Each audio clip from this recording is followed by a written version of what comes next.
ભાગવત ગીતાના જ્ઞાનનો અભ્યાસક્રમમાં સમાવેશના વિરોધને વખોડવા આજરોજ સિદ્ધપુરના વિવિધ સમાજો દ્વારા પ્રાંત કચેરી આવેદનપત્રમાં આપવામાં આવ્યું છે। આજરોજ સિદ્ધપુરની અંદર પ્રાંત કચેરીએ શ્રીમદ ભાગવત ગીતાને લઈને આવેદનપત્ર આપવામાં આવ્યું છે।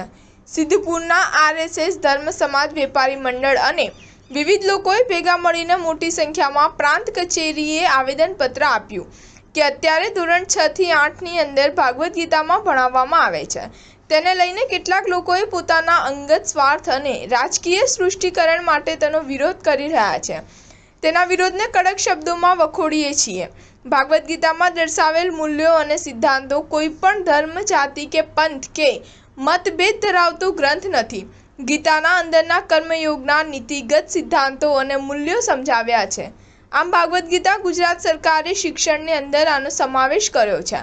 એ સમાવેશ થયા પછી સમગ્ર જગ્યાએ આવેદનપત્રો આપવામાં આવ્યા છે। તેને લઈને આજે સિદ્ધપુરની અંદર સામાજિક સમરસતા મંચ દ્વારા સિદ્ધપુર પ્રાંતને આવેદનપત્ર આપવામાં આવ્યું છે।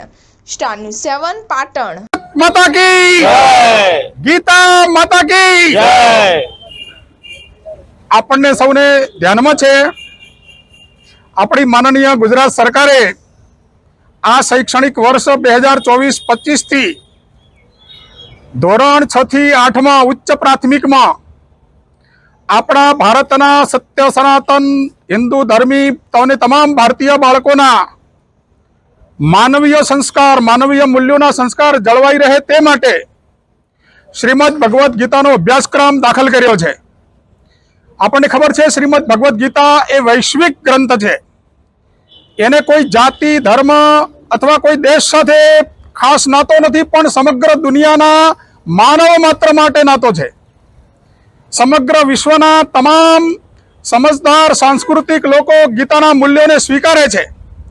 એવો 5000 વર્ષ પહેલા ભગવાન શ્રી કૃષ્ણએ કહેલો આપણો આ શ્રીમદ ભગવદ્ ગીતાનો ગ્રંથ છે, જેમાં જ્ઞાન, ભક્તિ અને કર્મના 18 અધ્યાય છે, 700 શ્લોક છે।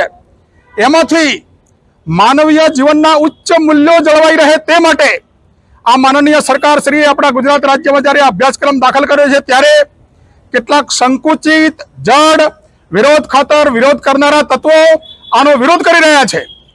તો આ જે કઈ સ્થિતિ છે એ સ્થિતિમાં આપણા સૌની લાગણી છે, સૌનું આહવાન છે, સૌની વિનંતી છે કે આવા વૈશ્વિક માનવીય ગ્રંથ જ્યારે આવા નાના બાળકોને સંસ્કારિત કરી રહ્યો છે ત્યારે કોઈ પણ પ્રકારના દબાણ વિના માનનીય ગુજરાત સરકારે ધોરણ 6 થી 8 માં આ શ્રીમદ ભગવદ્ ગીતાનો જે અભ્યાસક્રમ લાગુ કર્યો છે તે સતત ચાલુ રહેવો જોઈએ।